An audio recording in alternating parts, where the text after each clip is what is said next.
La première de voie de transmission, c'est par la voie sexuelle. Lorsque vous avez des rapports sexuels non protégés avec une personne qui est infectée par le VIH, vous pourriez attraper le sida. Mais à part la voie sexuelle, il y a aussi la transmission par voie sanguine. Et là, il y a plusieurs modalités. Il peut s'agir de la transfusion du sang. Vous savez, lorsqu'on est malade, on va à l'hôpital et que le médecin décide qu'on puisse vous transfuser du sang. Si ce sang-là n'est pas de bonne qualité, il n'est pas testé au préalable, on peut aussi vous transmettre le virus du sida. Mais toujours par les sangs, il peut s'agir de la manipulation des objets tranchants qui sont souillés. Vous connaissez les objets tranchants, n'est-ce pas? Lame de rasoir, la paire de ciseaux, etc., etc. Et la dernière voie de transmission du virus du sida, c'est la transmission de la mère à l'enfant. Donc une maman qui attend famille, n'est-ce pas, si elle est atteinte par le VIH, peut transmettre le virus à son bébé. Donc voilà comment on peut résumer ce que c'est que le sida.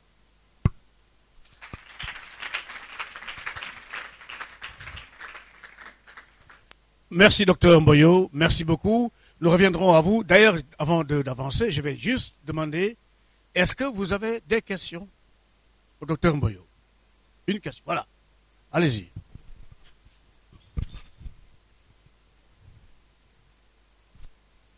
S'il vous plaît, docteur, vous pouvez un peu nous expliquer pourquoi a-t-on nommé cette maladie sida? Pourquoi l'a-t-on appelée sida? Oui. D'accord. Deuxième question. Présentez-vous. Je réponds au nom de Lumbu de la 5e commerciale. Je voulais dire ceci. Moi, on m'avait dit quand j'étais à Bobo Koli que lorsque une mère a le sida, elle ne le transmet pas à l'enfant. Et maintenant, là, ça m'embrouille un peu. Comment est-ce que ça peut se faire? Bonne question. Et la réponse est bien là. Docteur Mboyo, donc lorsqu'une mère a le sida, elle peut transmettre ça à son enfant. Et là, on veut vous dire qu'on vient de vous dire le contraire. Donc voilà. Allez-y. Une fois, j'ai suivi à la télé, il y avait c'est Dunia de la 5e commerciale. Oui. Une émission parlait d'une femme qui était atteinte du sida et elle avait un enfant de 5 ans qui avait le sida. Et cet enfant, est-ce qu'elle va grandir avec ou bien elle va finir par mourir? D'accord. Lorsqu'une femme a un enfant qui a 5 ans, parce qu'elle a eu le sida avant, est-ce que l'enfant va grandir avec la maladie ou bien est-ce que l'enfant va mourir? Donc, réponse. Docteur Mboyo, on applaudit ces questions qui sont très, très, très intelligentes. Voilà. Merci. Merci beaucoup. Docteur. Merci et merci pour des questions qui sont très intéressantes. Alors, la première, pourquoi a-t-on nommé cette maladie sida? En fait, comme je dis tout à l'heure, c'est un syndrome, n'est-ce pas? C'est une maladie, en fait, qui se manifeste sous plusieurs formes, qui donne plusieurs manifestations. OK? Et ces manifestations peuvent intéresser différents organes, n'est-ce pas, du corps. Et toutes ces maladies qui se manifestent dans le cadre du sida sont provoquées du fait que les systèmes de défense, est-ce que tout le monde comprend les systèmes de défense?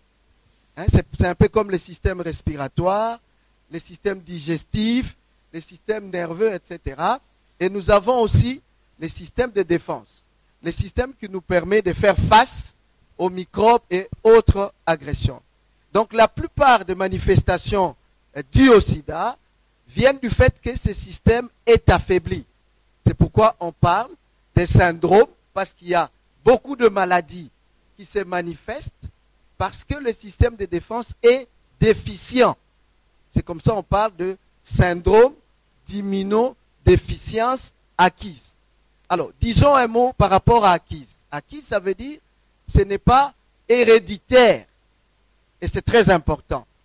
Ce n'est pas héréditaire.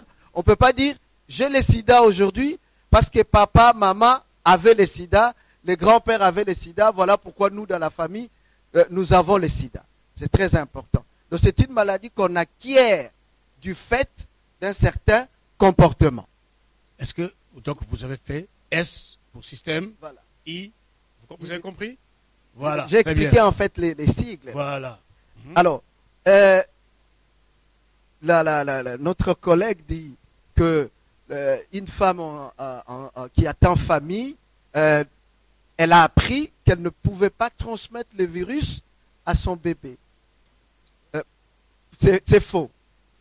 C'est faux, parce qu'en citant tout à l'heure les 3 voies de transmission, j'ai implémenté la transmission de la mère à l'enfant. Mais en fait, posons-nous la question, comment cela se passe-t-il? En fait, cette transmission du VIH de la mère à l'enfant se passe pendant 3 à 4 principaux moments. Ok? On sait très bien que l'enfant est bien protégé dans les placentas, n'est-ce pas? Les échanges entre la maman et l'enfant sont bien régulés, sont bien contrôlés. Mais l'un des moments forts de transmission du virus, c'est aussi pendant la grossesse, essentiellement vers les derniers trimestres de la grossesse. Parce qu'avec le vieillissement du placenta, etc., ou même des maladies qui peuvent fragiliser le placenta, pendant la grossesse, le virus peut passer. Ok? C'est le premier moment. Alors, le deuxième moment qui peut favoriser la transmission du virus de la maman chez l'enfant, c'est pendant le travail, donc le travail, lorsque de douleurs d'accouchement arrivent, et surtout durant l'accouchement. Parce que nous connaissons, l'accouchement, c'est quoi? C'est que l'enfant doit sortir. Et pendant la sortie de l'enfant, la traversée, n'est-ce pas, de la maman, il y a beaucoup de sécrétions. Ok? Et donc ces sécrétions contiennent beaucoup de virus si la maman est infectée. Ok? Et l'autre moment de transmission du virus de la mère à l'enfant, c'est pendant l'allaitement. Pendant l'allaitement.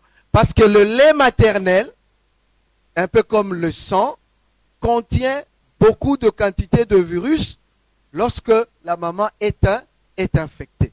Voilà comment et à quel moment se passe la transmission du virus de la mère à l'enfant. Il y a une autre question ici. Alors, mais docteur, il est possible de sauver l'enfant quand même. Je crois que c'était sa question là-bas. Il est possible de sauver l'enfant, mais à l'accouchement, qu'est-ce qu'il faut faire? Très bien. Il est possible aujourd'hui de sauver l'enfant.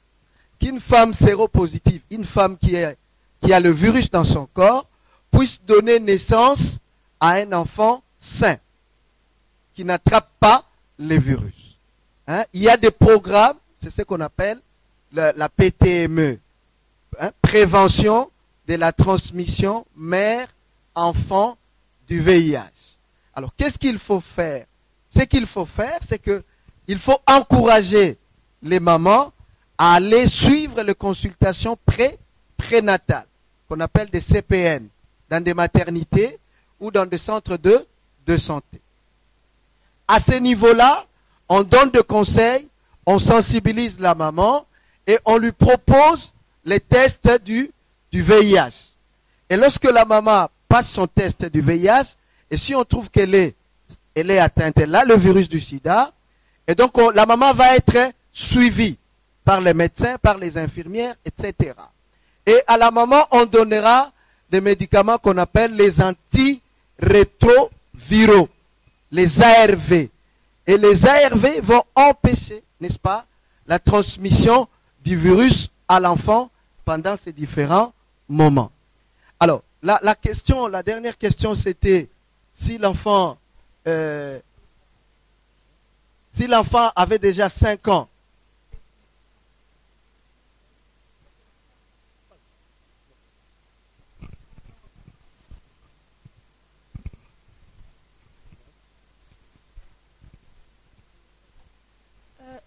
J'ai dit ceci, la maman est atteinte du sida, l'enfant aussi, l'enfant a 5 ans. Cet enfant vit avec le VIH dans son corps. Est-ce qu'elle va grandir normalement ou bien elle va finir par mourir? Je crois que la dernière réponse règle cette question, hein, mais il faut revenir dessus rapidement. disons qu'il est possible, et c'est prouvé aujourd'hui, que l'enfant puisse grandir sans problème. Comment? C'est par la prise en charge, le soin et traitement, n'est-ce pas? C'est bien que tout au début, il y a, je crois c'est Malembe, je crois, qui a dit que c'était une maladie incurable, etc. Mais il y a des soins, n'est-ce pas, qu'on donne et qu'on pourra donner à l'enfant pour qu'il grandisse convenablement comme tous les autres enfants. Donc on va soigner les différentes maladies qui peuvent surgir et puis donner aussi les antirétroviraux et bien nourrir l'enfant. Très bien. Ah, une question là, mademoiselle. Oui. Ah, les questions commencent à... Les mains commencent à se lever. C'est intéressant, non? Oui. Je me présente. Je m'appelle Chiné, élève de la 5e commerciale. Quelle différence faites-vous entre un sidéen et un séropositif? Entre? Un sidéen et un séropositif. Entre un sidéen et un séropositif. Micro ici. Voilà. Je m'appelle Fomba, l'élève de la 5e nutrition. J'allais savoir si un animal peut attraper aussi le sida. Savoir si un animal peut attraper aussi le sida. Peut? Très bien. Bonne question. Bonne question. Okay. Je me suis déjà présentée. Question, allez-y. Et quand vous dites que le sida n'était pas une maladie héréditaire, pourtant, tout au début, vous avez dit que la voie principale était les relations sexuelles. Donc, par là, vous voulez dire que les cellules reproductrices comme l'ovule ou encore les spermatozoïdes ne contenaient pas le gène. Donc, c'est ça, ma question. Voilà, docteur Mboyo, toutes ces questions sont extrêmement importantes. On va répondre, après nous allons passer à la seconde partie, c'est-à-dire, nous allons discuter avec une personne qui vit avec le sida. Elle va vous dire, cette personne, comment elle vit et quelles sont les conséquences, quels sont les problèmes. Docteur Mboyo, répondez aux questions, s'il vous plaît. Non, encore une fois, merci pour les questions. Quelle différence y a-t-il entre un séropositif et un sidéen?